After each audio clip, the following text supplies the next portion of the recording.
Բարև ձեզ, մենք ուղիղ եթերում ենք, մեզ կարող եք հետևել Հայելի ակումբի և Անժելա Թովմասյան YouTube-յան էջերով, ավանդույթի համաձայն շաբաթը սկսում ենք պարոն Նահապետյանի հետ, բարև ձեզ պարոն Նահապետյան, շնորհակալ եմ հրավերն ընդունելու համար և այսպես անցած շաբաթ որոշում կայացվեց, որ 2 տարով կալանավորել Սրբազանին, խնդրեմ, ինչու գնաց, միթե այդքան վախեցած է դրա համար, թե փորձում է վախի մթնոլորտ տարածել, ինչի մեջ է Նիկոլ Փաշինյանը, թվում էր, թե Մոլդովայի ընտրությունները պիտի հանգստացնեին իրեն, որովհետև այսօր արևմուտքը կարտ պլանշ է տվել բոլոր իր հպատակներին, մեր պարագայում արդեն Թուրքիան էր պլյուս Թուրքիան, որ ինչ գնով ուզում է պիտի մնաց իշխանության և ընտրություններն ինչ գնով ուզում եք պիտի հաղթարել, ինչու է այսպես վախեցած և ինչ կարող էր անել Սրբազանը, սա անշուշտ ազգային մեծ խայտառակություն է, նվաստացում, ստորացում է, բայց մենք դեռ շարունակում ենք այս ամեն ինչը կրել, խնդրեմ։ Հետաքրքիր է, որ դատավճիռը կարդալուց ուրիշ հոդված կարդացին։ Այո, այդ գիտեիք։ Պաշտոնական դիրքի չարաշահը։ Այո։ Այսինքն ինչ։ Հիմա ինչև է, փաստը Որտեվ իր դատավոր իրանից վախեցած է, ես այնտեղ նստած էի առաջին շարքում, սենց դողում է պարոն Նահապետյան, սենց դողալու, արագ ուզում ասի ու գնա, սենց այն որ բան է, ինձ հետ կապ չունի ես ամեն ինչ, սենց ասեմ ու փախչեմ։ Դե ասենք Սրբազանին դատելը եւ վճիռ կայացնելը ինքնին խոսում է իշխանության թուլության մասին։ Ընդ որում վախի գործիքը սովորաբար եւ դա կապ չունի քաղաքականության մեջ է, բիզնես ոլորտում է, թե միջանձնային հարաբերություններով։ Վախի գործիք օգտագործում են, երբ որ վտանգ են զգում, որ ինչ-որ բան կարող է կորցնել։ Եվ հետաբար, երբ Փաշինյանը վստահ լիներ իր ընտրած ճանապարհի ուղու ժողովրդի կողմից իրեն սատարելու,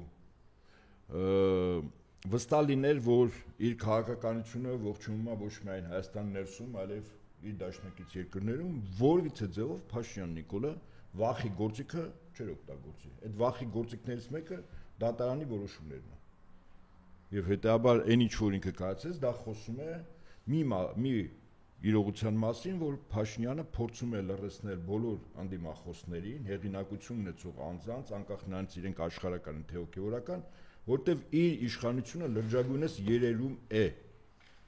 Եվ միակ բանը, որ ինքը մնացել է, մարդկանց նկատմամբ հետապնդումներ, բռնություններ, կալանավորումներ, դատավճիռներ եւ սպանություններ։ Այսինքն վախի գործիքն է։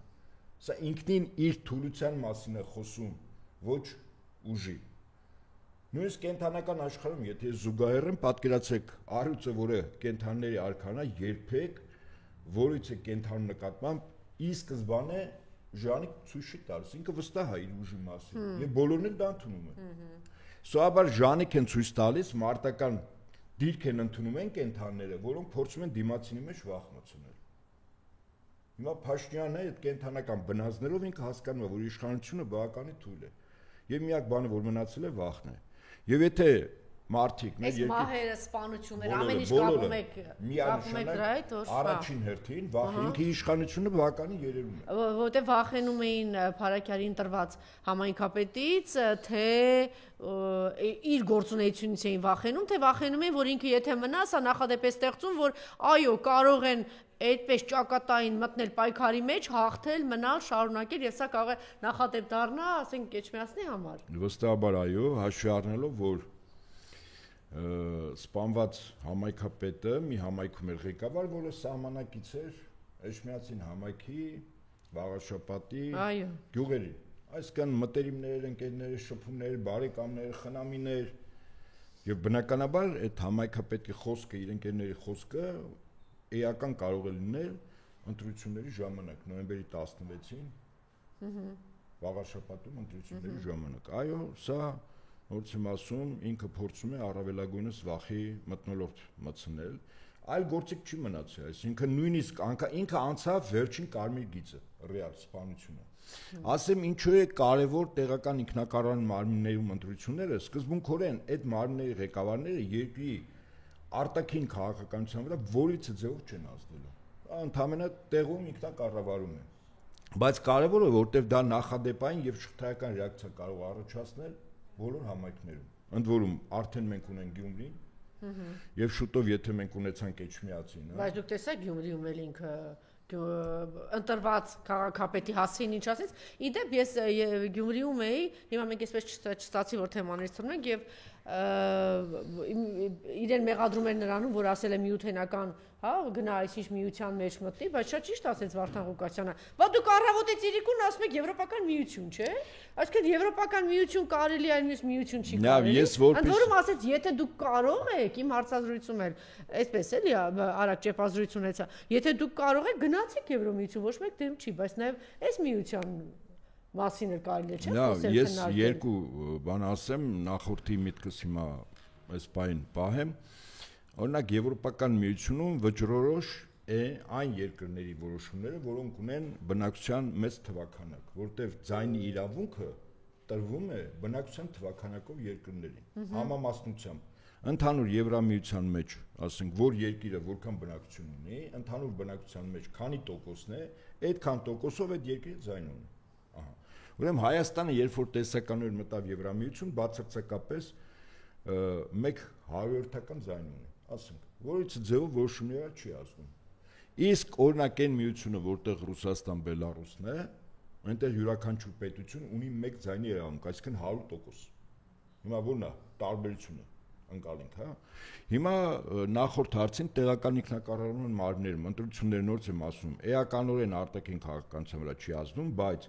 երկրում մեր երկրի քաղաքացիների վրա հոգեբանորեն մի վիճակ է ստեղծում, որ Փաշինյան Նիկոլին կարելի է հաղթել անգամ ընտրություններով։ Այո։ Իսկ սրա կարևորությունը 2 օր առաջ ցույց տվեց Վրաստանում հայտնի դեպքերը, չէ՞ որ այնտեղ էլ են, չէ՞, տեղական ինքնակառավարման մարմինների ընտրությունները։ Բայց այնտեղ իշխանության ազգային թևն է։ Հիմա ես խնդիրը նա չի, խնդիրը նա է, որ անդիմությունը եւ Եվրամիությունն է այդ ամեն ինչը կազմակերպել, որի վերաբերյալ Վրաստանի վարչապետը հրապարակավ ասեց, ուրեմն կարևոր է, որ եթե անգամ տեղական ինքնակառավարման մարմիններում ժողովուրդը հաղթում է, դա սկզբունքորեն մի հատ նոր իրավիճակ է ստեղծում, որտեղ համապետական մակարդակով ժողովուրդը կարող է կեցված դրսևորել երկրի ներկա իշխանություններին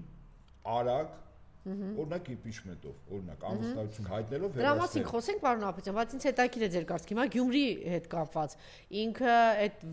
հասկանում է դա, որտեղ մենք բոլորս ասում ենք Գյումրիում, եթե ընդդիմությունը հաղթեց, սա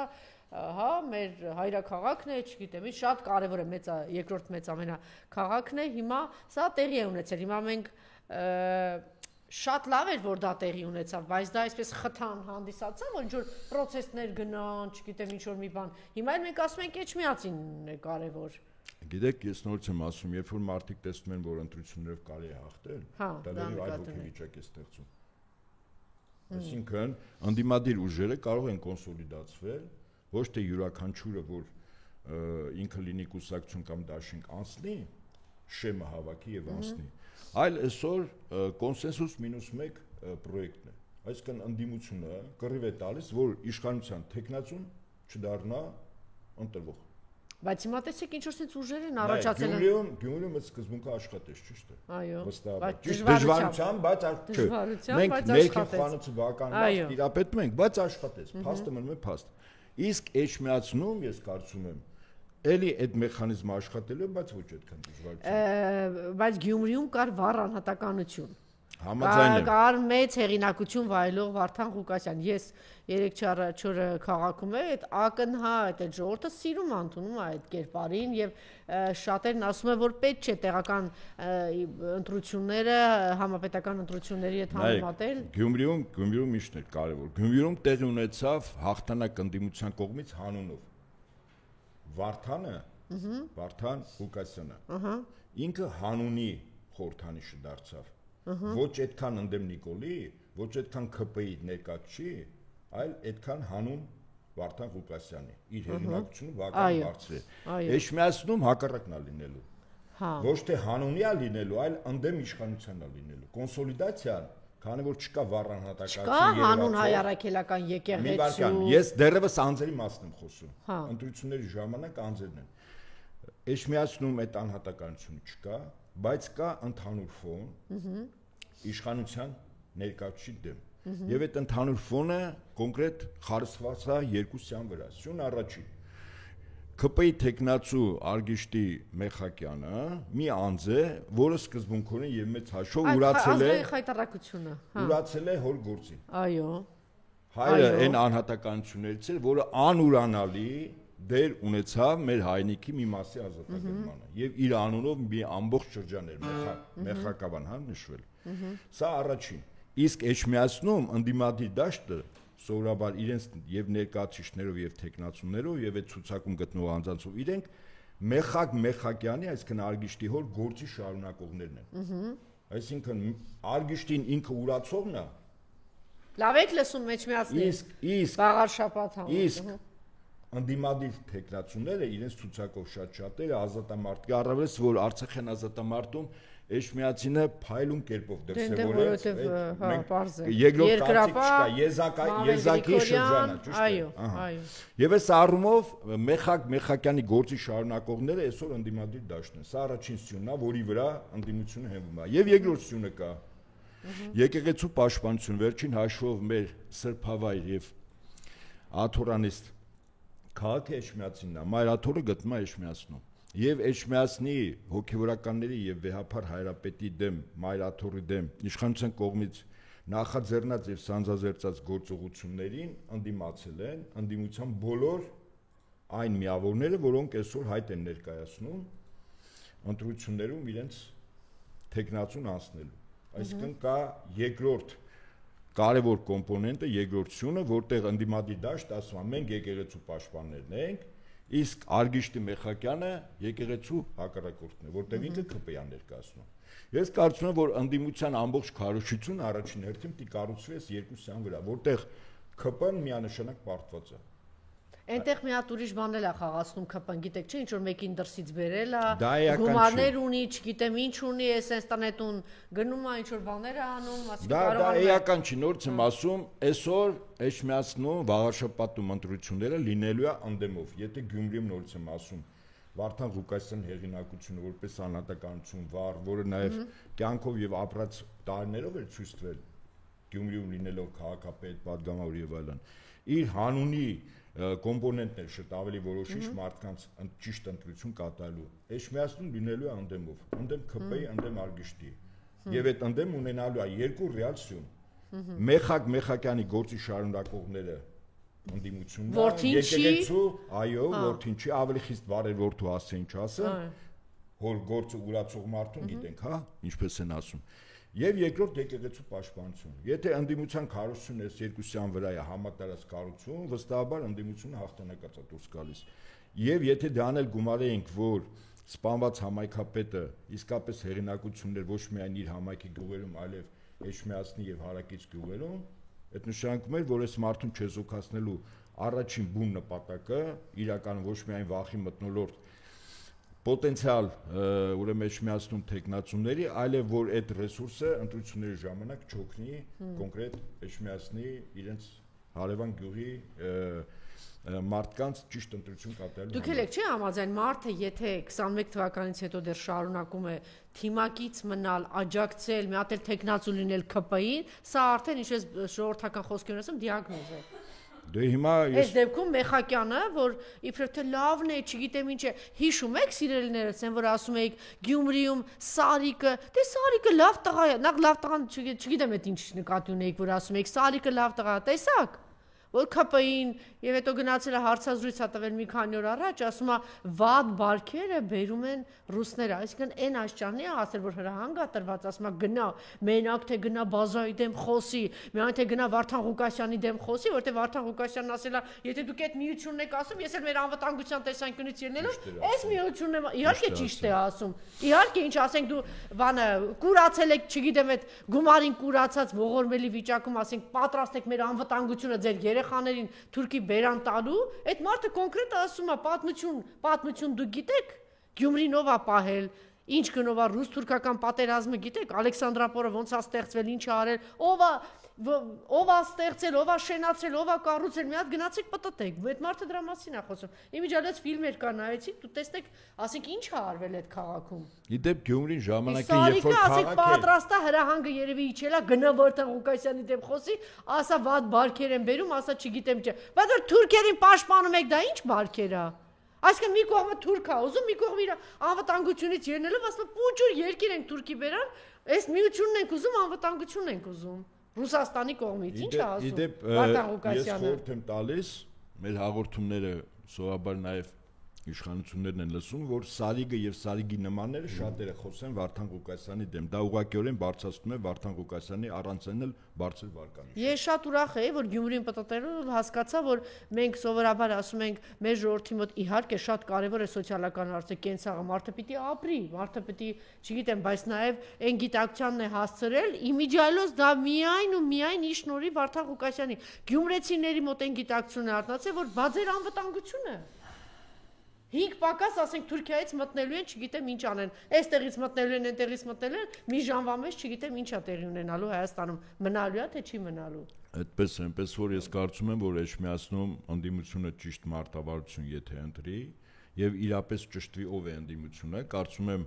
ընտրությունների նախաշեմին մեծ հանրահավաք պետք է ընդդիմության տեխնացուները, թիմերը պատրաստ են եւ այդ ժամանակ հրապարակավ ով ընդդիմություն է ասի, որ եթե ընդդիմության այս կամ այն ուժը անցնում է անցողիկ շեմը, իրենք ձայնը տալիս են առավելագույն ձայն հավաքածին։ Եվ տեսնենք այդտեղ իրապես ով է ընդդիմություն եւ այդ շարքերում ովքեր են կանգնած լինելու։ Եվ կերևա ովքեր են, այսպես ասած ներդրվածականները, որ ընդդիմություն են խաղում։ Ես կարծում եմ Գյումրիից հետո արդեն այդտենց էժան բաներ չեն լինի, ինչ որ մի փուլում։ Չասենք ինչ, պարզ է արդեն ինչի մասին եմ խոսում, ես կարծում եմ, որ Էջմիածնում վաղ շաբաթում այդպիսի բաներ չեն լինի, որտեվ այո, շատ կարևոր հարց է, եթե ինքը կարողացավ այնտեղ հաղթել, ԿՊ-ն, Թուրքերը եթե կարողացան այնտեղ հաղթել, այս նշանակում է վերջ կործանված հայ առաքելական եկեղեցին կործանված, Հայաստանը կործանված եւ ինքը արդեն բաները թուրքական դրոշակներով հաղթարշավը սկսելու է, այդպես է թե չէ։ Վերջացավ այնտեղից այս հաղթարշավը, որ Գյումրից մի անգամ տենց եկավ ու կործանեց Հայաստանը, այս անգամ էլ Էջմիածնից է գալու։ Այսպես ես զուգահեռեմ վաղաշաբաթի ընտրությունները քաղաքական առումով Սարդարաբադի ճակատամարտն է, որտեվ եթե Էջմիածնում ընդդիմությունը հաղթում է, դա փաստացի երկու բան է նշանակում, որ իր բնակչության թվականակով 4-րդ հանդիսացող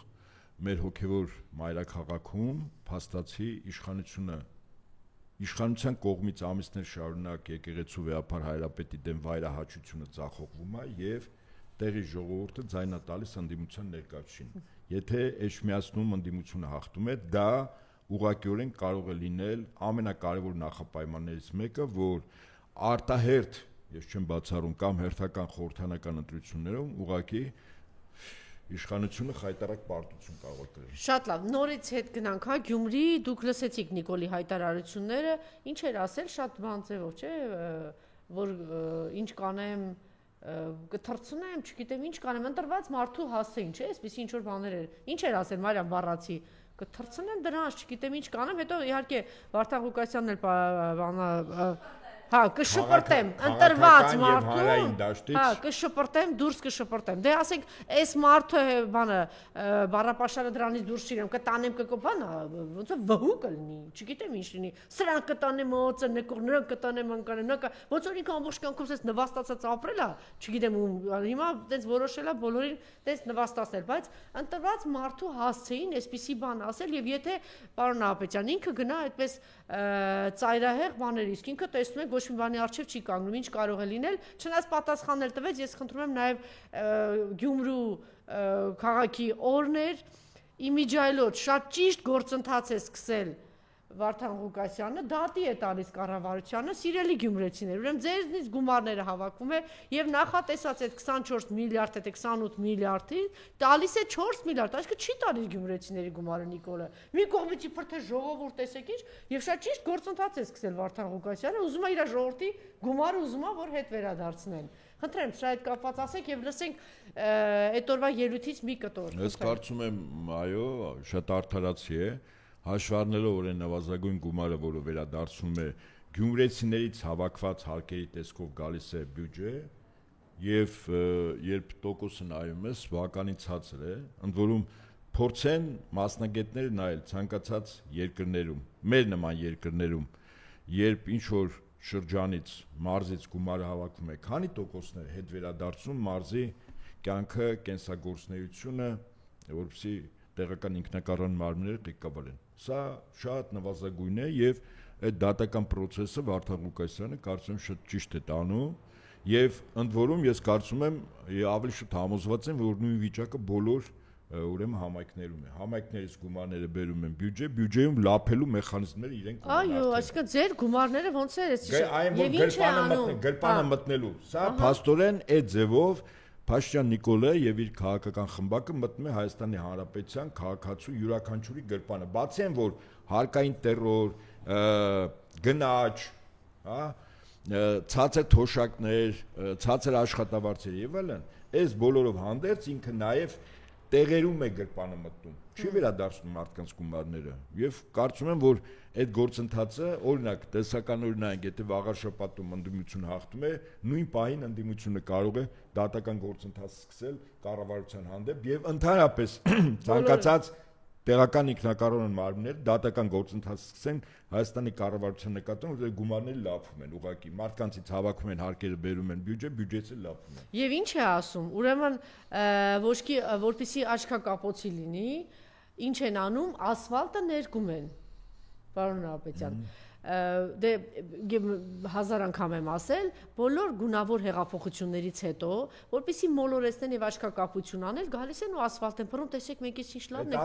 այդ ասֆալտը չէ մատասեմ այդ ասֆալտը փռելուց իհարկե այնտեղ մի 5000 երեխու կտանեն կսպանեն հայրենիքը կծախեն, հայրենիքի կեսը կտան թշնամուն, 13000 հաշմանդամ կանեն, 385 եկեղեցի ու վան կնվիրեն, 1000 դպրոց կնվիրեն, 1000 հուշարձան կնվիրեն, կավիրեն ցեղասպանության, բայց ոչինչ։ Կարևորը ասֆալտը կանեն հիմա։ Իր ելույթում էլ ասեց, ասում է ինչ է, ուրեմն այս գումարները փոխանակ ասում է տա մեզ, որ մենք բան անենք, ասենք տնտեսություն զարգացնենք, չգիտեմ, դպրոցա, մանկապարտեզա, տունը, ասում է մի տուն, այ բոմժեր, բա դուք եկեք, դուք գիտեք մի տուն չեն տվել։ Մի հատ էլ հետ գնացեք հարցրեք, ասեք նախկին իշխանությունների ժամանակ քանի շենք է կառուցել եւ քանի բնակարան են տվել գյումրեցիներին։ Այդ որ ասում եք, դուք գիտեք որ մեկ անգամ մի բնակարան չեն տվել։ Բայց իշխանությունը ասում ասֆալտա փռում, բա ես ասում Վարդան Ղուկասյան, ասում տուր որ ես իմ ժողովրդին տեր կանգնեմ, բայց ինչ է անում, ասֆալտ գիտեք ինչու անում։ Էդի պարտք է բերում։ Այդ պարտք է բերում, այդ պարտքը բոլորից վրա է դնում։ Այսինքն դրսից փող է գալի, բերում է այսքան միլիոն, այդքան միլիոնի կեսը ուտում են, մնացած կեսով ասֆալտը փռում են, ձեր աչքը կապում են, ասում են, այն մնացած բյուջեի փողերն էլ ասել պարոն Նահապետյանին, ուր են տանում պարոն Նահապետյան։ Օֆշորներ դուրս, վստահաբար այո։ Գալու է պահը եւ այնպես չի որ նույնիսկ այդ բոլոր թաքուն մեխանիզմներով դուրս տարած գումարները եւ այլն, այդ բոլորը նորմալ իշխանությունների ժամանակ բոլորը բացահայտվելու է եւ դատական հայցով փորձելու են հետ բերել։ Նախկին իշխանությունների ժամանակ որ մի հատ դպրոց էր վերանորոգվում, էդի վարչության պետի Մակարդակովսկի նախարարության, չգիտեմ ինչ մակարդակով, դա արվում էր։ Հիմա մի հատ դպրոցի պատը ներկելը դարձրել է իրադարձություն, ընկեր ջան, քանի նոր դպրոց ես կառուցել, քանի գործարան ես կառուցել, քանի թունել, 58 թունել են կառուցել հարևան երկրում, տեղյակ եք։ 58 թունել, քանի թունել ես կառուցել, քանի ճանապարհ ես կառուցել, Նիկոլ, ասա, ասֆալտ ներկել չէ, քանի կոնկրետ ճանապարհ, ասա, այսքան ճանապարհ եմ կառուցել, այսքան բնակարան եմ տվել, այսքան շենք եմ կառուցել, ասա, ու ինչ է ասում, ասում է, մեր բանը Գյումրին միշտ եղել է միջին մակարդակի բիզնեսմենների վրա, չէ, մարդիկ դե աշխատել են։ Միջին խավ։ Վերացրել է։ Ճիշտ է։ Վերացրել է ընդհանրապես։ Գիտեք ինչի։ Ուրեմն սարքվում է ռեալ օլիգարխիկ համակարգ չքավորների հսկայական խավ։ Չքավորները պիտի շնորհակալություն հայտնեն, որ օլիգարխները գոնե հացի ու ջրի փող տալիս են։ Այսպես կառավարում են։ Որտեղ միջին խավն է, որ կարողանում է ձեռնոցնել օլիգարխիկ համակարգին, նյութապես ապահոված է, ունի սեփական բիզնես է, բյուջե հարկեր է տալիս եւ ինքն է որ ընդ որում ասեմ բոլոր զարգացած երկրներում եւ տնտեսական ցուցանիշներում նայեք ամենազարգացած ամենառեալ խավը, որ այդ երկրում կայացած է, միջին խավն է։ Ցանկացած երկիր ծնկի բերելու գաղութի կարգավիճակով շահագործելու համար միջին խավը, այո, իհարկե պիտի հավաքեն։ Չունենք, ասում է Գյումրիում գոյություն չունի միջին խավ։ Խո ժողովրդին աղքատության հարցել, ասում է ինչ ծրագիր էլ որ տանում ենք, զարգացնենք բիզնեսի բանի հնարավորություն պիտի տան, չէ։ Ամեն ինչ անում են, որ այն ընտրված մարդկանց բանան է։ Ես ճիշտ ասած ուրախ եմ նրա համար, որ մի կարևոր բան կա։ Վարդան Ղուկասյանը ժողովրդական լեզվով է խոսում։ Կարող կարողանում է իր ժողովրդի հետ խոսի։ Եվ ճիշտ բացատրի ինչ է եղել, եւ նաեւ հրամայականներն է թե ինչի մեջ ենք, մի դրվակ ուղակի, ուրեմն սա այս գումարն էլ չեն հատկացրել, պարոն Նահապետյան։ Այն հատկացվելի գումարը։ Էդի չեն հատկացրել, այս միջոցառման գումարն էլ չեն հատկացրել։ Եվ էլի ով գնաց կազմակերպեց այս ամեն ինչը, 50-60 միլիոն դրել է ով։ Մեր ձևով շարժում Սամվել Կարապետյանը։ Ով? Սիրելիները Սամվել Կարապետյանը, բայց ես ասեմ Սամվել Կարապետյանի թիմն էլ, չգիտեմ ինչ որ համեստության մանիայով եք տարապում, դուք ձեզնից ոչինչ չեք ներկայացնում, այդ ամեն ինչը Սամվել Կարապետյանն է եւ բարի եղեք, դա պետք է հանրայնացվի, որտեւ այս մարդու նկարագիրը այնպեսին է եղել 30 տարի, ինչ արել է, չի խոսել դրա մասին, ու ես կարծում եմ սխալ է արել, չնայած գործ անող մարդիկ, պարոն Նահապետյան, կհամաձայնեք, իրականում այդպեսին են, էլի։ Ասում է երբեք, Անժելա, մի ձերքը չիմանա, թե մյուս ձերքը ինչ օգնություն։ Բայց այսօր հայ ժողովուրդը իր ամենամեծ բարերարներին տարել նստացրել են, այդ մի բանը ճիշտ ասեցին մեր ձևով, ասինքն երկու աշխարհում չգիտեմ քանի միլիարդ, հա? Աշխարհում 4 միլիարդեր նստա, 4 միլիարդերներից 4-ը հիմա բանտված են, 2 միլիարդերը հայ են։ Լավ եք հայ ժողովուրդ, լավ եք ձեզ զգում։ Մեկը Բաքվի բանտում, մեկը էստեղ։ Լավ եք։ 18 թվականին Նիկոլի հետևից գնացած 21 թվականին լավ եք դուք։ Ձեզ ո՞նց եք զգում։ Բան եք, երջանկացած սպասում եք թուրքերին։ Ես մի հատ խնդրեի Վարդան Ղուկասյանի, այո, ելույթից մի դրվակ եւ անցնենք հաջորդ թեմային։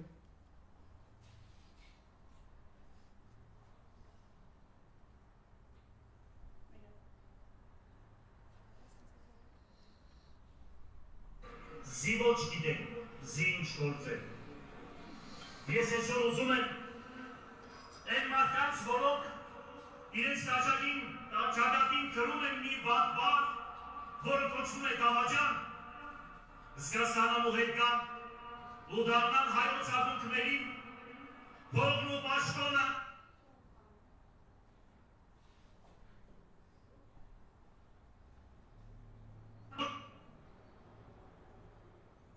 Մեր զորավարան դրանիկը ասում էր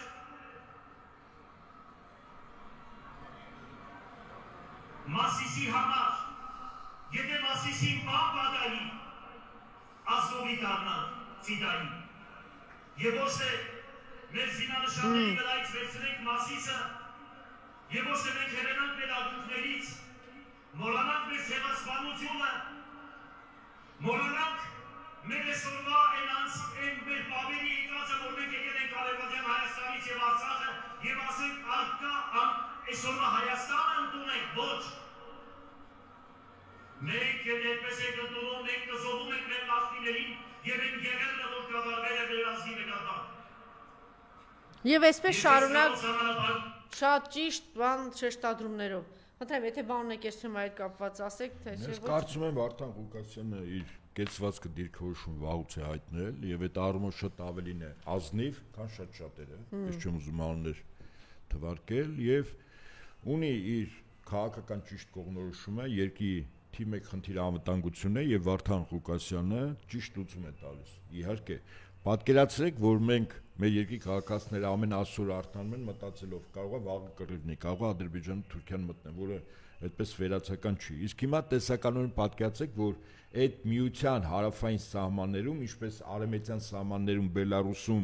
միջուկային մարտագլխիկներով հրթիռներն են եւ արեշնիկները, հիմա նույն հրթիռները եւ արեշնիկները լինեին Հայաստանի Հանրապետությունում, որից է մեկի մտքով կանցնել Հայաստանից գետ 1 քառակուսի սանտիմետր հող վերցնել։ Ճիշտ է ասում Վարդան Ղուկասյանը, ամբողջովին համաձայն եմ։ Բայց կան այդ համաձայն է այդ միության գնալ, ինչ ստացավ, ինչ ստացավ։ Այդ որ դուք շատ լավ կլինի գնանք Եվրոմիություն, բայց կարծեմ Եվրոմիությունը Եվրամիության ետառը շուտով չի մնալու, հարգելի հայրենակիցներ, որտեվ Եվրամիությունը ինքը դրված է զոհասեղանին Ռուսաստանի դեմ պատերազմում։ Եվրամիության տնտեսությունը աշխարհակաղակական վիճակի մեջ են, խնդրեմ, եւ այսօր բավականին լուրջ եւ շատ հետաքրքիր իրավիճակ է, մասնավորապես երբ Միացյալ Նահանգները հայտարարեցին, որ տամագավք եւ ֆլամինգո տիպի հրթիռներ են տրամադրելու եվրոպական երկրներին, իսկ վերջիններս ուկրաինացիներին, որ Ռուսաստանի խորքերը այդ հրթիռները մինչեւ 2.500 կիլոմետր թռչում են, խոց են։ Սա ինքնին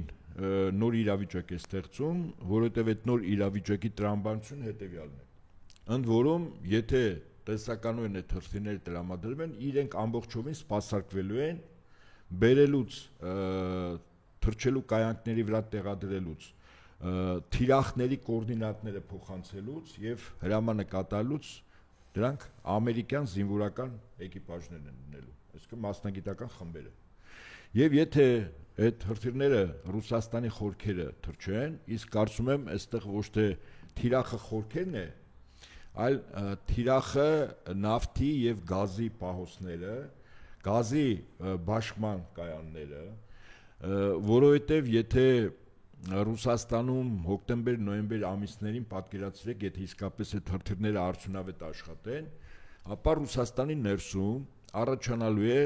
էներգետիկ ճգնաժամ։ Ուրեմն այն սարքավորումները, որոնք այդ գազի կայաններ ունեին, դրանք բոլորը արտասահմանյան են։ Խորհրդային Միությունը ժամանակին ուներ, բայց Խորհրդային Միության գրավումից հետո Հայկական Արևմուտքը ոչնչացրեց այդ արտադրությունները սարքավորումների։ Եվ եթե սարքավորումները չկան, վերականգնումը շատ դժվար է լինելու։ Սա նշանակում է, որ մարդիկ իրենց բնակարաններում, գործարաններում էներգիայի ստացումը բավականին դժվարանալու է, որը բնականաբար դժգոհություն է առաջացնելու։ Հաշվի առնելով նաև ձմռան նախաշեմը, մարդիկ նաև իրենց բնակարաններում ջեռուցման հետ կապված խնդիրներ ունենալու։ Սա պատահական չի։ Ընդ որում հիմա ուշադրություն դարձրեք ուկրաինական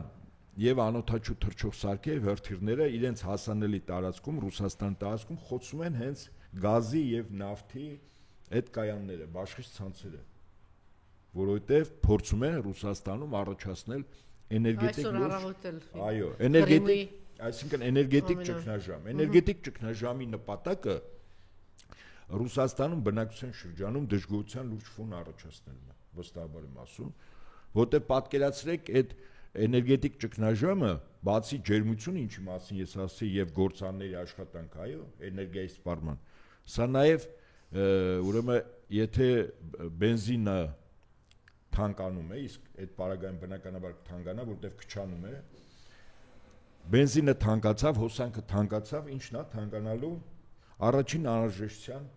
օգտագործող ապրանքները եւ առաջին հերթին սնունդը։ Այսինքն ինքնարժեքը բավականին թանկանցնելու եւ խանութներում, սպառման կետերում ուրեմն սննդամթերքը թանկելու է։ Եթե թանկացավ սննդամթերքը եւ դրանը եթե գումարենք արդեն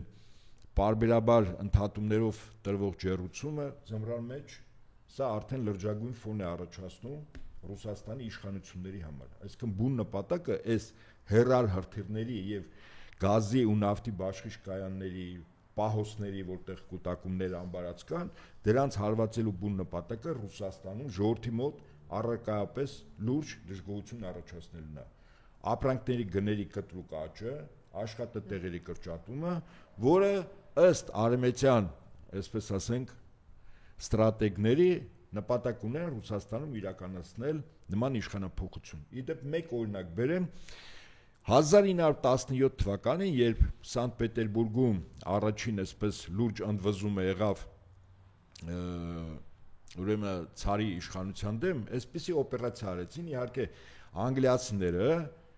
Ռուսաստանի օլիգարխների կամ այն ժամանակ, ասենք, արտադրողների, մանուֆակտուրաների տերերի միջոցով գործիքը օլիգարխիկ համակարգը դա էր։ Գիտեք ինչ արեցին։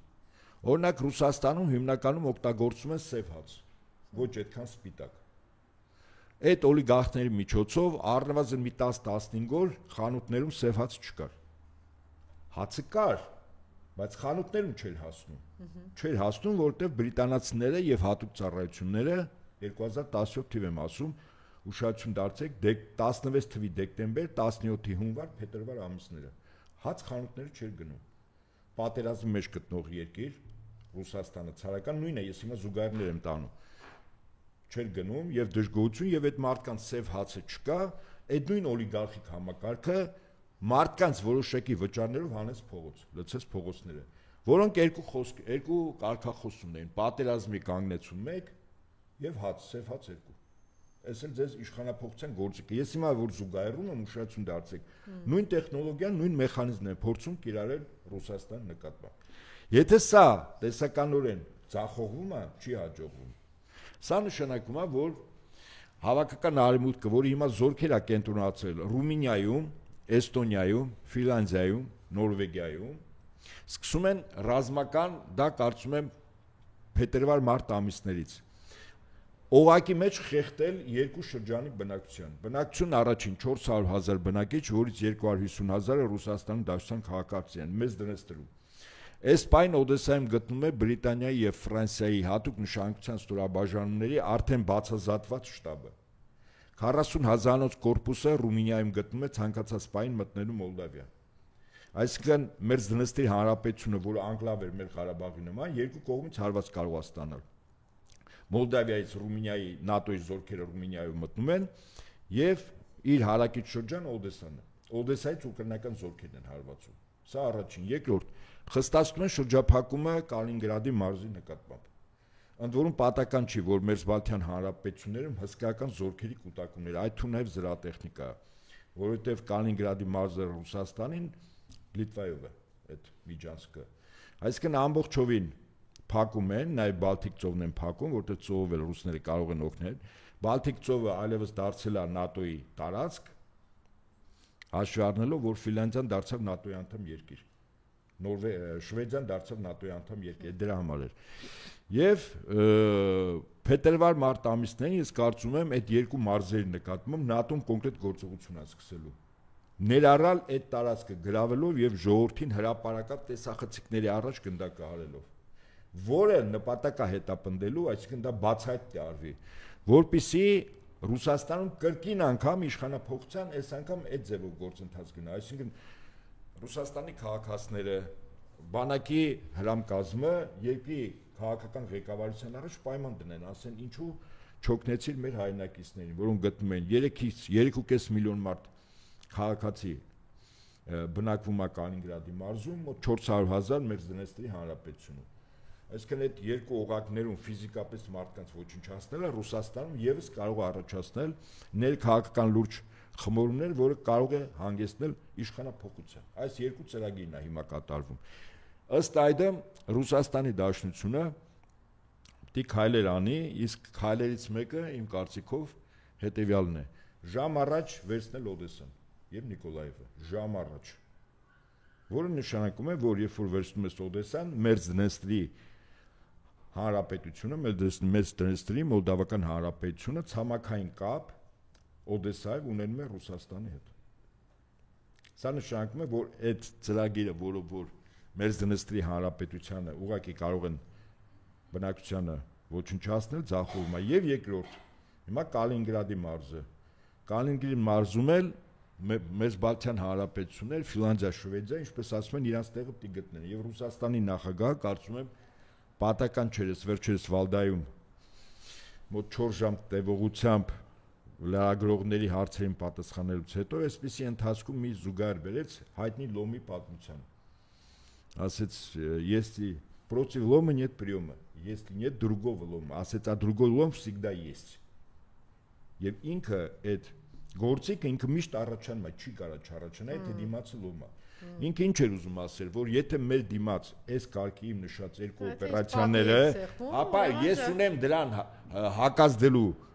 գործիքը, իսկ այդ հակազդելու գործիքը գիտեք ինչն է, արեշնիկը եւ միջուկային մարտագլխիկներով հրթիռները ու վերջ։ Այսինքն ես չեմ բացառում, որ երկիր մուրակը ուղղակի մի պահ գա Կարիբյան ճգնաժամ 2 սցենարին, որտեղ Ռուսաստանը ուղղակիորեն ասի, որ այս միջուկային մարտագլխիկներում օգտագործելու կամ արեշնիկ տիպի, ընդ որում արեշնիկ 3 տիպի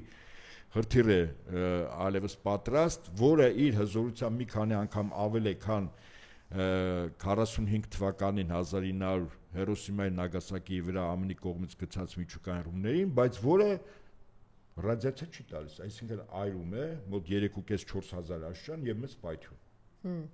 Այսինքն ռուսները սկզբունքորեն խնդիր չունեն այդ տարածքը տասնյակ եւ հարյուրավոր տարիներ դարձնել անմարդաբնակ։ Իրանք ուղղակի օգտագործել են արեշնիկ, որը միջուկային ռումբի ավերը տալիս է, բայց առանց ռադիացիայի։ Հիմա վիճակը սա է եւ այս վիճակով իսկ ինչու սցենարը գնաց այս գծով, ոնց որ թե Ալյասկայում Ռուսաստանի նախագահ եւ ԱՄՆ նախագահ եկել են, չէ՞, որոշ պայմանավորվածության, որտեղ գլոբալիստները հասկանում են, որ եթե Ռուսաստան, Միացյալ Նահանգներ, Դաշինքը պայմանավորվածությունների համատեքստում աշխատել, ապա իրենք ոչ միայն իշխանությունից են զրկվելու աշխարհի բոլոր ցեգերում, հա, ապա իրանց վերջը իսկապես շատ վատ լինում։ Եվ այդ վերջի սկիզբը, ինչպես ասում են, արդեն ահազանգը եղավ Չեխիայում կատարված ընտրությունների ժամանակ։ Այսինքն եվրոպական երկրներում այս գործընթացում լինում է իշխանափոխություն, ընդ որում իշխանության գալիս են այն ուժերը, որոնք հակագլոբալիստ են, ավասիկ Չեխիայում։ Քիչ շատ դանդաղ է գնում ամենտեղ։ Ուրեմն դանդաղն ու արագը մեր ցանկությամբ չի, բայց փաստը մնում է փաստ, որ ինքը process է սկսել։ Մասնավորապես Ֆրանսիայում այս վերջին ցույցերը, միլիոնանոց ցույցերը, Բրիտանիայում ցույցերը, Հոլանդիայում ցույցերը, իսկ կոնկրետ Չեխիայում արդեն իշխանափոխություն է։ Սա սրա նշանն է։ Այսինքն ռուսական ռազմաքաղաքական Ռուսաստանի ղեկավարությունը մի կողմից ինքը գնահատում է այդ ձեր ասած դանդաղը, թե ինքը կտրուկ քայլերի գնա։ Սոցիալական հարցեր։ Իհարկե, իսկ այդ սոցիալական հարցը ո՞նց է առաջանում։ Այդ երկրների իշխանությունները, այսօր գլոբալիստները, ինչ են անում, Ուկրաինային փող են, չէ՞ տալիս։ Եվ այդ փողում գրպանցակ գնում, այդ երկրների հարկատուների, չէ՞։ Այդ սոցիալականը տեղից առաջանում։ Այսինքն Ուկրաինային օգնել նշանակում է, որ եվրոպական երկրների քաղաքացիները ավելի վատ ապրեն։ Դրա համար են փողոց իշտում։ Եվ այո, այդ թունն այ մեծ Բրիտանիայում, իդեպ, չէ, Բրիտանիա մեծը չեմ ասում արևս։ Եվ Ֆրանսիայում, եւ Հոլանդիայում, իսկ հիմա Չեխիայում կոնկրետ իշխանափոխություն եղավ։ Եվ այս process-ը շղթայական գնալու է, այսինքն հնարավոր չի կասեցնել, որտեվ գնալով մարդկանց կենսամակարդակը վատանալու է, որտեվ այդ գումարները Բրիտանիան որոշել է, որ Ուկրաինայում պատերազմ պիտի շարունակի։ Ռազմական ծախսերի վրա հսկական գումարներ, մոտ 25-30 միլիոնանոց Ուկրաինայի քաղաքացիներ, որոնք սկզբունքորեն ոչ մի բան չեն արտադրում, իրանց պիտի կերակրվի։ Այսինքն սա բոլոր ծախսեր է։ Եվ այս ծախսերի տրամաբանությունը բերում է այն իրողության, որ եվրոպական երկրներում մարդկանց կենսամակարդակը կտրուկ ընկնում է։ Իսկ եթե կտրուկ ընկավ, իրենք փողոցին իջնել, հետո փողոցին իջնելու իսկ գոնե ընտրական մեխանիզմներով իրանք իրավունք ունեն նաև անվստահություն հայտնելու իշխանափոխություն։ Իդեպ Ֆրանսիայի գլխին Դամոկյան, Մակրոնի գլխին Դամոկյան սրինման կախված է այդ։ Պատական չի Լպենին արգելել են Մարի Լպենին ընտրաշար մտնել, հա։ Եվ կարծում եմ, գործընթացներն է։ Սարկոզիի դեմ էլ պատահական չէ, Եվ իհարկե Սարկոզին որպես դեմ է Մակրոնի քաղաքականությանը։ Ահա, սա է, եւ ես մի օրինակ բերեմ, որպեսզի հասկանանք, թե ինչ մեծ վտանգ է այսօր կախված եվրոպական առաջակարգ երկրների իշխանությունների գլխին, եթե իրենք իշխանություն հանձնեն, իսկ իրենք ամեն ինչ անել են, որ չհանձնեն։ Ես այդ օրինակը միշտ բերել եմ, մոտ 2-3 շաբաթ առաջ Գերմանիայում այլընտրանք հանուն Գերմանիայի, որը երկրորդ առաջին անդիմադիր ուրեմն ուժն է, ալտերնատիվելիա Գերմանիա, այո։ Պատկերացնում եք մի 5 օրվա ընթացքում 16 կարևորագույն պաշտոն զբաղեցնող այդ կուսակցության ղեկավարները մահանում են, 16 հոգի։ Ընդ որում բոլորը մահանում են Գերմանիայի մասում, որը նախկինում Գերմանիայի դեմոկրատական հանրապետությունն էր։ Այսինքն ակնհայտ է, չէ՞ որ 16 հոգու սպանել են։ Այսինքն դրանք են մարդիկ են, որ այդ շրջաներում ուղղակի ժողովրդին հաշվի առնեն, որ Գերմանիայի դեմոկրատական հանրապետության գերմանացիները շատ ավելի հակաարեմետյան են, քան նախկին ֆեդերատիվ Գերմանիայի։ Եվ 16 հոգու ուղղակի ֆիզիկապես ոչնչացել են։ Այսինքն չկա որևէ կարմիր գիծ այդ երկրների իշխանությունները դի իշխանություն չանձնեն։ Եվ հիմա որ արևմուտքը միշտ է այդպես աշխատում, մարդը կա, մարդը չկա, խնդրեմ չկա, գնդակահարում ենք, ինչա Իրանի ողջ նախագահովանը ինչ արեցին։ Եւ հիմա ես զուգահեռում եմ, որ նման հնարավորություն տրված է նաեւ Փաշինյան Նիկոլին, դեպ ասեմ, այն ծրագրերը, որ ինքը պիտի կատարի, դա հնարավորություն է։ Այսինքն նկատի ունենք, որ գնդակահարությունները արևմուտքի պարագայում եւ Թուրքիայի օրինաչափ են եւ կարող են եւ ստեղել են, այո, որ իշխանություն, այսինքն Փաշինյանը ինչ խոստացել է, պիտի անի, իրեն ասում են ներսում մեզ չի հետաքրքրում, դու ինչ ես անում, քեզ ամեն ինչ անելու իրավունք տրված է, այո, լրիվ թույլատրելի է։ Այսինքն ոնց պատտում են գալիս ենք ձեր ասածին, առաջին կարևոր բանը, որ ցավոք սրտի, իդեպ ես հիմա շատ ավելի ուշադիր եմ այդ հարցում, իսկապես ես նայում եմ նաև մեր լրագրողական համայնքի, խմբագիրների, քաղաքական գործիչների, կուսակցությունների իսկապես այդ գիտակցումը շատ-շատերի մոտ չկա, որ մենք ուղղակի Հայաստանը ցեղասպանության է գնում եւ չի կարող։ Ես շատ քիչ մարդ, ասենք դու Հրանտ Բագրատյան, ինչ որ sense մի 10-20 հոգի, որ խորհրդային գիտակցում ունեն, թե որ մենք ցեղասպանվելու ենք եւ մտնելու են ուղակի Երևան, Սումգայիթ ու Բաքու չունեն այդ գիտակցումը, ինչպես Արցախում չունեին, ինչպես այդ գիտակցումը չունեն, հիմա չեն էլ խոսում դրա մասին, 1000 քառակուսի կիլոմետր Հայաստանից էս տականքը տվել է Ադրբեջանին, գնում է իր հոր արև խաղաղության, գերիների մասին չի խոսում, այդ 1000 քառակուսի կիլոմետր որ հանձնել են դրա մասին չի խոսում ընդհանրապես, այսինքն մենք այդ գիտակցումը չունենք որ դա եւ երկրորդ բանը որ սա է կամ դու գիտակցում ես ինչ վտանգ է առջև եւ գնում ես ազատագրական պայքարի կամ պետք է վախեցած նստենք սպասենք ասենք առավոտը կարող է մեզ բանում ինչա մուտքերում մեզ կամ միջև դուրքի գալնակ այդ ակտիվին գնդակահարում ենք կամ տանում ենք ԱԱՑ նկուղներ որտեղ հեշտ հանձնենք թուրքերին կամ գալիս են այս գիտակցումը ցավոք սրտի բայց ես ասեմ չէ գիտակցումը ոնց որ թե իսկապես արթնանում է բայց մի քիչ դանդաղ որտեվ աչքների առաջ տեսանք թե Արցախում ինչ արեցին եւ հիմա ինչ են արում եւ որպեսի իմ ասածը այդպես խիստ վերացական չլինի ուրեմն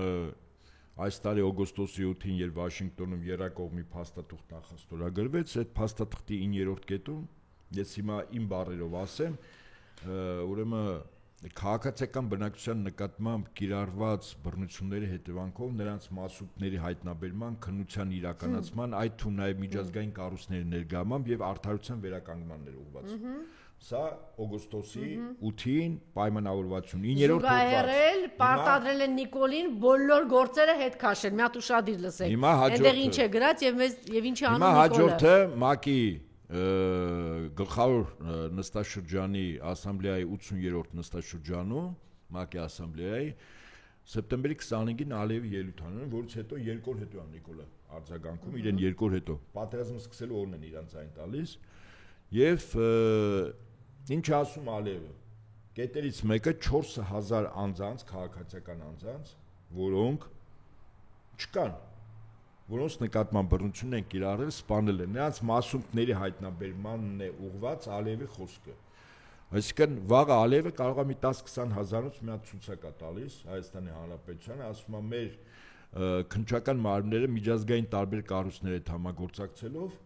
հայտնաբերել են, որ այդ 4000 անձանց տարբեր տեղերում, տարբեր իրավիճակներում բռնություն կիրառել են, հրամանները կազմակերպել են, այս մարդիկ հրամանները տվել են, այս մարդիկ տեղում իրականացրել են, այս մարդիկ, այս է 20,000-ից ցուցակ։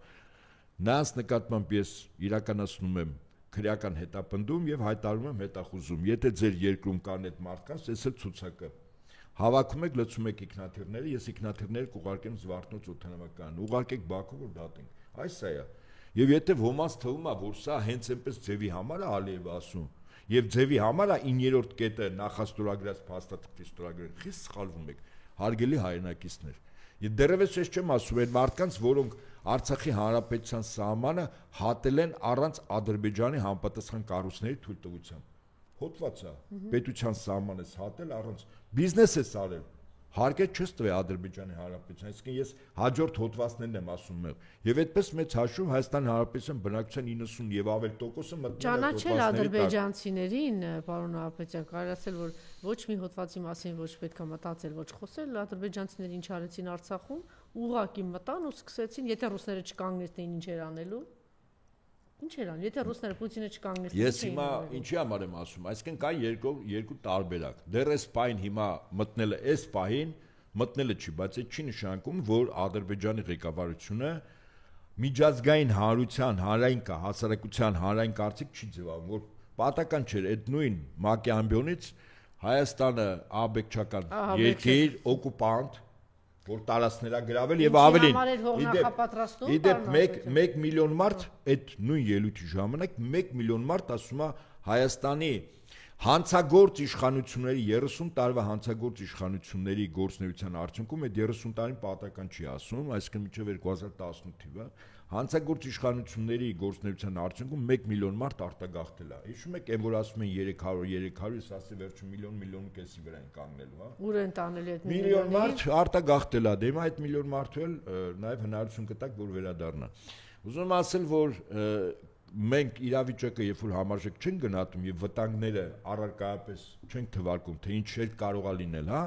Վտանգը գալիս է ոչ միայն մեր դուրն է բախում, մտնում է տուն, ավերը գործում է, մենք ընդհանրապես մի կերպ ով հասնում է ճողոպրում է, փախնում է եւ այլն, ասում ենք ոնց եղավ։ Այդպես մտածում էին ցավոք սրտի Արցախում ղեկավարությունը նախկին 2019-20 թվին, երբ որ 20 թվին ընտրություն եղավ, Արայք Հարությունյանը թվում էր, հա, մենք այնտեղ ենք եղել, հրաշալի գիտենք։ Ինձ ասում էր, դու լավ չես ճանաչում Նիկոլին, ինքը նենց հայրենասեր է։ Ստացար Արայք Հարությունյան։ Հայրենասերա կտեսնես ոնց է պահելու Արցախը։ Ստացար։ Դաժան բանի մեջ է։ Հիմա նույնը մենք պրոյեկտում ենք Հայաստանի Հանրապետության։ Հայրենասերա, նոր էր ծնվել Նիկոլը, ոչ մեկ Նիկոլին չէր ճանաչում։ Հայրենասերա թե Նիկոլը։ Նիկոլը քիրվայության բլեի հոգեզավակներ ու մարդասպան Վանո Սիրադեղյանի հոգեզավակը։ Տեսակ որ քիրվայություններ բերեց, ծապտոնը չկա այն գլխավոր քիրվայի բլեյանի։ Քիրվայության թրքության Թուրքիի հետ եղբայրության մորթվելու դրա հոգեզավակներ ու մարդասպան իրոք բարիս բուն իմաստով բանդայի տիրապետող բանդա ունեցող Վանո Սիրադեղյանի հոգեզավակ։ Իմիջիայլոց ընդդիմադիրների մեջ էր նենց բանը, ձեզ ձեր տված իբրև թե Վանո Սիրադեղյանն են գովում, բատեց ձև ունեն, էլի միացից բան են գցում, իբր թե շնայեք մենք ձեզ բանը հակ, տեսեք մենք ձեզ էս մի հատ բան ենք ուղարկում, դե Վանոն ձերն է, չէ՞, Վանոն մարդասպան է։ Ու կապիկություն մի արեք ու էս շանցանունդներն են շատերն էլ հենց իրա բաներն են, աշակերտներն են։ Մարդասպան բանդայի տեր, որ սենց աչու ձախով որ աչքին կամ մտքին բաներ անում, սենց մի բան են չեր թվում, ասել դավայ։ Ես մեկ անգամ եւս հորդորում եմ մեր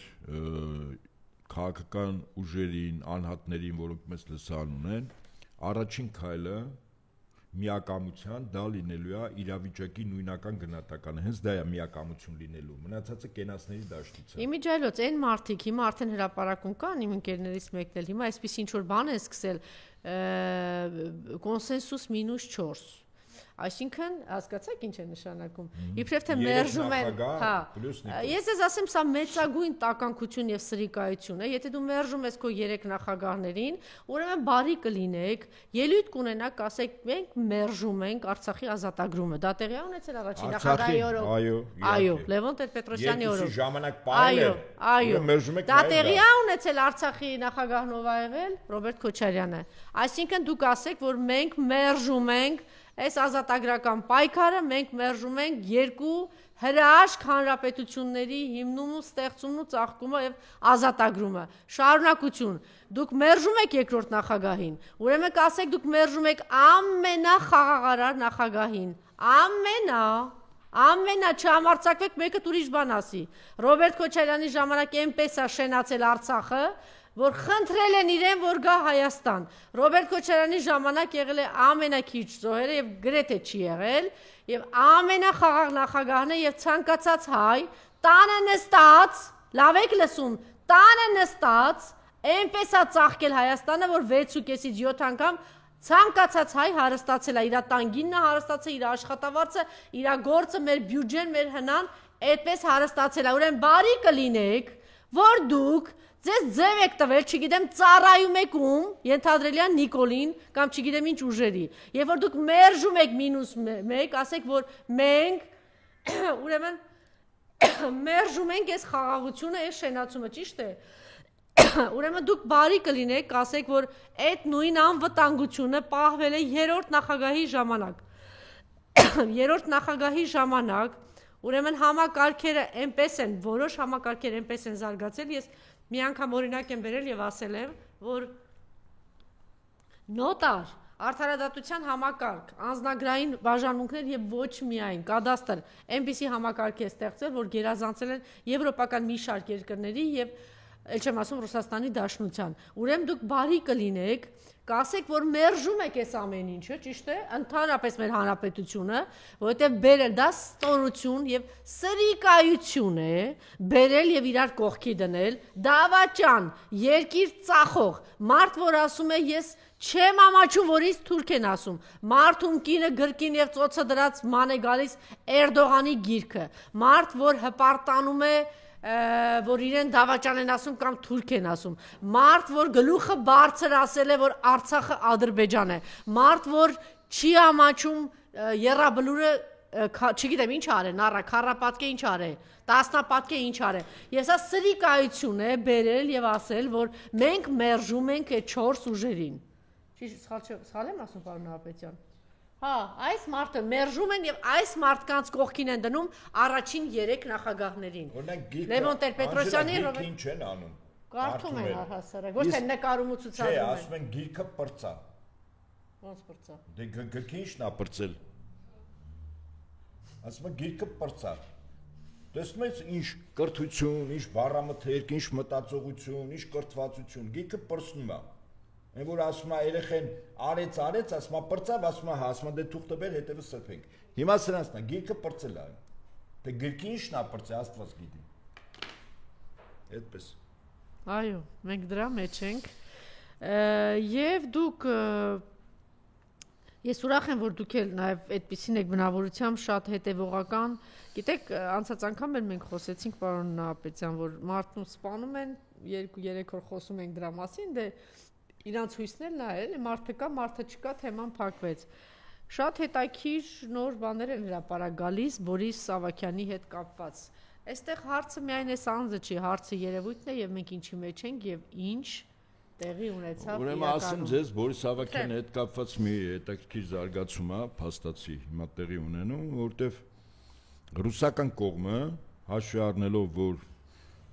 նախաքննություն ու դատաքննություն Ռուսաստանի իրապահ համակարգը եւ դատական ակցիաներն են իրականացնում, այդ մարդու դիակն է ուզում։ Հա, իմիջիայլոց մոռացա, 3-րդ նախագահի ժամանակ ամենակարևոր քարորիա պատերազմի հաղթանակը։ Ներողություն։ Այո, եւ հիմա դիակն են ուզում։ Դիակը չի տալիս։ Հայաստանի Հանրապետություն չի տալիս, որովհետեւ դիակը գտնվում է հյուպատոսությունում։ Չկա։ Դիակը չկա։ Իսկ գիտեք, տարբերակը այնուամենայնիվ տեղեկատվական հոսքերով տարածեցին այսպիսի միտք,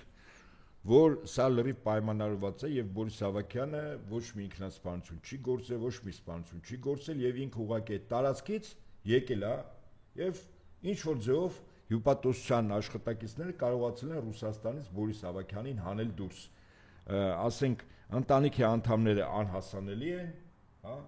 մտերիմները անհասանելի են եւ այդպես շարունակ։ Այդ տարբերակը հիմա տեղեկատվական հոսքերում պատտվում է բավական մեծ լսանով, բայց ես ավելի պարզ բան եմ ասում, եթե դիակը չեն տալիս, ինչու չեն տալիս, որտեղ կպարզի, ոնց որ նախորդ անգամ դուք ասիք, այդ մարդը 5 անգամ ձեռքով թիկունքին դանակով հարվածել է, որտեղ շատ ակնհայտ է, չէ, այնտեղ մասնագետները որ նային ակնհայտ է, չէ, ֆիքսելու են, որ ոչ մի ինքնասպանություն չկա, ակնհայտ է, չէ։ Այսինքն եթե մարմնի վրա մի քանի դանակի հարվածներ է, այդ մարդը ոնց է ինքնասպանություն գործել։ Հիմա փաստը մնում է փաստ, որ դիակը չկա Բորիս Սավակյանի։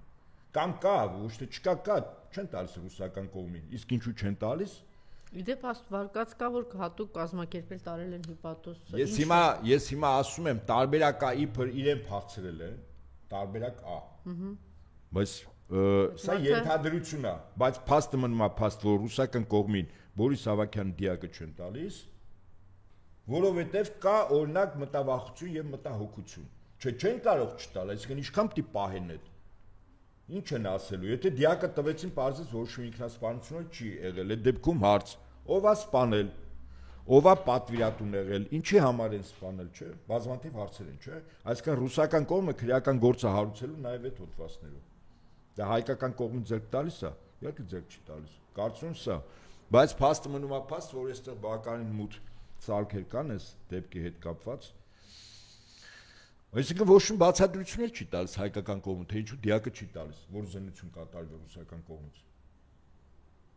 Ուսում եմ իմ երկրի տարածքն է, երևի այդ տարածքում պահում եմ այդ դիակը, ասենք մի քանի 100 տարի պահելու եմ։ Հիմա կամ անձը ողջ է, իսկապես օպերացիա, որ այդ ձևով դուրս են բերել, մի հատ նկար դրեցին, բայց կարող է նաև անձը իսկապես ողջ չի, մահացած է, եւ ռուսական կողմի մասնագիտական խմբի դա հերցում կատարողները արձանագրել են, որ մահ չի ասել ինքնասպանության, որտեղ կան բռնության հետքեր, որտեղ մարդը ինքը իր նկատմամբ չի կարող այդքան բռնություն կիրառել, այդ թվում նաև սուր կտրող գործիքի միջոցով մարմնի տարբեր մասերում ակնհայտ է, որ սպանություն է։ Բայց դեպքում քրեական գործ է նույն պահի ռուսական իրապահ համակարգը հարուցելու անձի սպանության հետ կապված։ Եվ այդտեղ արդեն շատ անուններ են, հա, ինչպես ասում են, գոնե տեղում ջրերս են դուրս լինելու։ Քրեական գործ ռուսական կողմը հարուցի, ասենք հյուպատոսության մի շարք աշխատակիցների նկատմամբ։ Հետո ի դեպ Հայաստանի իշխանություններին գդիմի կասեց մարդկանց բան եք անում, հանձնում եք, որտեվ մենք կասկածում ենք սպանության մեջ։ Հետո մեկ էլ այդ մարդիկ արդեն էլ չեն կարող ճողոպրել ռուսական իրապահ համակարգից, հետո սկսել անուններ տալ, երգել։ Այդ դրա համար Բորիս Ավագյանի դին չեն հանձնում։ Սա իրականություն։ Եվ գերիների հետ կապված ոչ մի խոսք, ոչ մի ձայն Բաքվի բանտում շարունակում են տառապել մեր հայրենակիցները, Աստծուն է հայտնի միայն թե ինչի միջով են անցնում իրենք։ Ռուբեն Մխիթարյանը իհարկե մի անգամ չգիտեմ, վրիպում էր, թե ինչ էր համոզմունք էր, ինչ էր են թափթփուկի հետ կապված խոսեց եւ ես շատ խիստ գնահատական հնչեցրեցի, հույս ունեմ, որ այս թափթփուկին այդ զուգարանի ինչ որ ծրագրերով Նիկոլն ու թուրքերը հիմա կարող է հրապարակ անեն, հույս ունեմ, որ ապագայում Ռուբեն Մխիթարյանը այդ զուգարաններով եւ թուրքական ծրագրերով, նիկոլական ծրագրերով չի ոգևորվի եւ ավելորդ բաներ չի խոսի, բայց ինչը ճիշտ է, Ռուբեն Մխիթարյանը նաեւ տաղանդավոր մարդ է եւ մեջը հայրենիքը շատ խորն է նստած, դրա ցուցիչն է իր ստեղծած երգերը, այն ինչ որ ինքը ստեղծում է եւ առհասարակ շեշտերը մի շատ ճիշտ բան, այնպես կարողանում է սրտի հետ խոսել, հատկապես հայ ժողովրդի։ Հիմա եւ մի քանի օր առաջ հրապարակվեց սա, կարծում եմ արժե ես շատ կուզենայի ամեն մի հայ, սա մի 10 անգամ նայել, ուղղակի հիմա մենք էլ պարոն Նահապետյանի հետ միասին հերթով կանցնենք, ուղղակի այս մարդկանց հայացքներին նայեք, հայ ժողովուրդ, ես ուզում են ասել, որ դուք ցածր եք, նվաստ եք, դուք իրավունք չունեք ապրելու, որ դուք չունեք հերոսներ, դուք չունեք անհատներ, այս մեր սրբազանները, մեր նախագահները, Արցախի, մի քանի 100 տականք, այ նվիրումը սա է եղել անձնազոհության գնով, տեսեք, այս ինչի միջով են անցնում, եւ ոչ թե իրենց անձը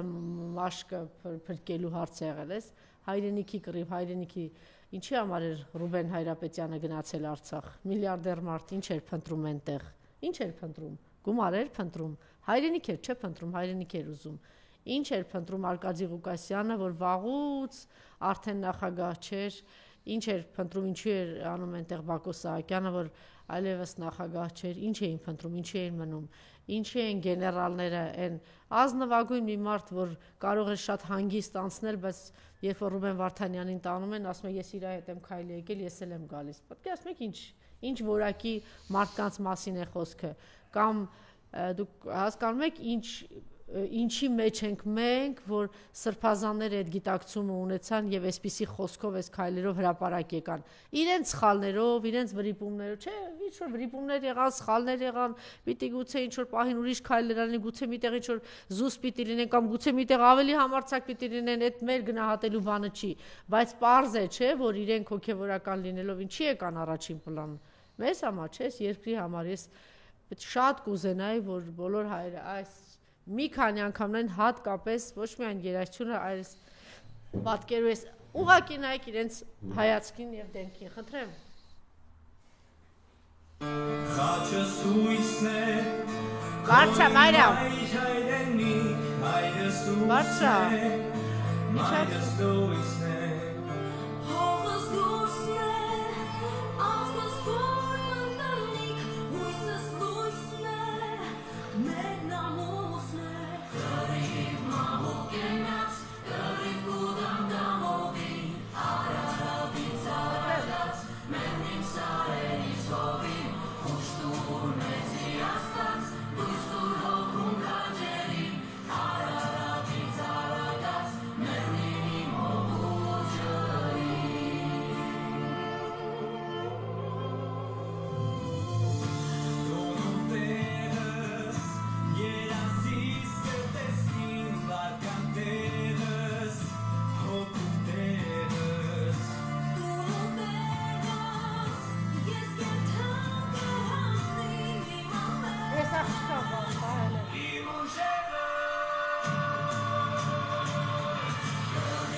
Սրբազանը ոնց էր ասում, եռաբուլուրը պիտի հաղթի, այս տղերքը պիտի հաղթեն, մենք իրավունք չունենք թույլ տալու, որ ազգի տականքը հաղթի։ Իրոք այսօր հավաքական առումով մեր ժողովրդին պատերազմը հայտարարած, ուղղակի ժողովրդի եւ իր ավանգարդում գտնվող ուժերը պիտի գնահատեն ազգի տականքի կողմից, որը գործիք է օտար մի քանի պետությունների հատուկ ծառայությունների ձեռքին։ Այդքան բան հրաշալի ժողովուրդ ունենք, հաղթական ժողովուրդ ունենք, որը ամենածանր պայմաններով 90-ականների մեզանից շատ չափորոշներով ուժեղ թշնամու ծնկի բերեց հաղթեց եւ իր սուրը փառքով դրեց պատյան, բայց ցավոք սրտի այդ երկրները կարողացան ամեն ազգել ունի իր տականք, այդ տականքին աճացնել, սնել, պահել, սնուցանել եւ անհրաժեշտ պայն իշխանություն հանձնել, որից հետո փաստացի ըստ տականք հանմային գործը ինչ որ իր տերն են ասում։ Իմանանք կարմիր գիծը այսպես է, մի խումբ տականք եւ հայ ժողովուրդ։ Այո։ Չեմ ասում Հայաստանի Հանրապետության քաղաքացիներ, իրականում այս ձեռնոցը նետված է ամբողջ հայ ժողովուրդը։ Եվ եթե մեկը նվնվում է, այս վիճակը, սա դուք հիշեք, այս մարդիկ հանուն մեզ ինչի մեջ են, ինչի միջով են անցնում, հետո նոր նվնվացեք, ասեք մենք հոգնել ենք, մենք էլ հանձնվում ենք, չգիտեմ, մենք իրավունք ուղղակի։ Կա, կռիվը գնում է, սա պատերազմ է, սիրելի հայրենակիցներ, պատերազմ մեր գոյութենական կռիվն է գնում, մեր տեսակի կռիվն է գնում, մեր այստեղ ապրելու իրավունքի կռիվն է գնում, սա պատերազմ է։ Մեր դիմացինին պիտի նայենք որպես պատերազմի ժամանակվա կարգավիճակ ունեցող ուժ ու վերջ։ Այդ դեպքում շատ բաներ կգա իր տեղը կընկնի։ Եվ մենք հաղթական դուրս գանք այս ծանր վիճակից։ Այդքանը։ Շնորհակալություն, Մարիամ, նորից միացրեք, մենք վեր կենանք։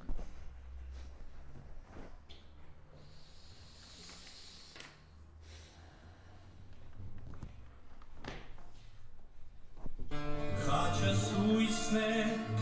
քո իմ մայր հայրենիք, հայրս ուսն է, մայրս լույսն է, հողս լույսն է, ազգս որ բնդանիք, հույսս լույսն է, մեր նամուսն է, կռիվ մահու կենաց, կռիվ գուդամ դամովին, արարավից արագած, մեր մին սարելի սովին, ուշտուր մեզի աստած, դուստուր հոգում կաջերին, արարավից արագած, մեր մին հողու ջրին։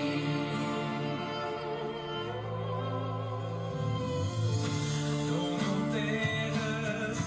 երասիս կտեսքին, վարկան տեղս, հոգու տեղս,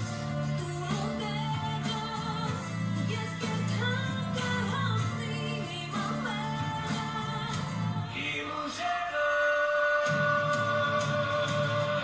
կռիվ մահու կենաց, կռիվ գուդամ դամովին, արարավից արագած, մեր մին սարելի սովին, ուշտուր մեզի աստած, դուստուր հողում կաջերին, արարավից արագած, մեր մին հողու ջրին, կտանջես սրտիս տոն, կտանջես իսի ման, կլացեր մարդու նման, սարոց օրես այն նման, դիտավի հայու երկր կավիտան, դու յոթերը